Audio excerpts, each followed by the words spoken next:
Okay, I just finished Steve's deck.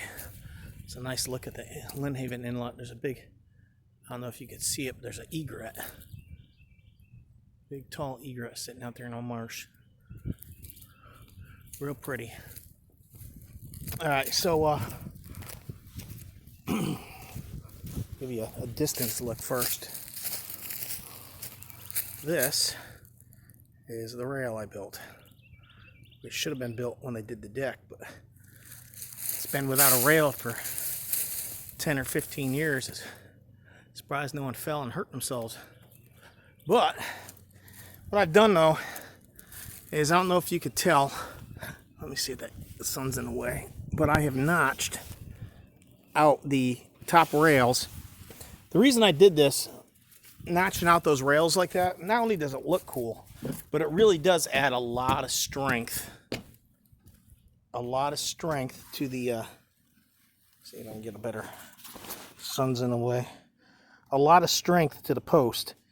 By doing it this way, if the post was attached down low, really strong, and you wiggled it down there, it had no movement, the taller up the post goes, it becomes a lever action. You could be as strong as you want down there, but if the post is 10 foot long, when I do this, it's going to start prying those screws out. Just like a pry bar to lift a rock, the longer the pry bar, the easier it is to lift. It's a lever. So by bracing it at a higher point like this, I'm notching that wood around it, it really, really adds a lot of structural strength by doing that. I did the same thing on this side too. It's tucked under so you can't really tell, but it is, the wood is notched and profiled to fit around that one as well. It gives a huge amount of structure and support to it. The every baluster is evenly spaced except for that one. I had to do that one.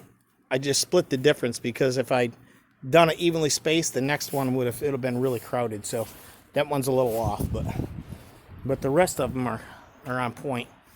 And it came out pretty decent. Some of the joinery, I took some sandpaper and I smoothed down the edges too. There's another one where I notched to go around it. And scarf joints, 45s. Once I come back with some sandpaper and caulk, paint it, sand it up, it'll look nice. But, and that's it. That's the finished product. I'm gonna get a couple screws in now in some various spots I think need it, and then call it quits for today.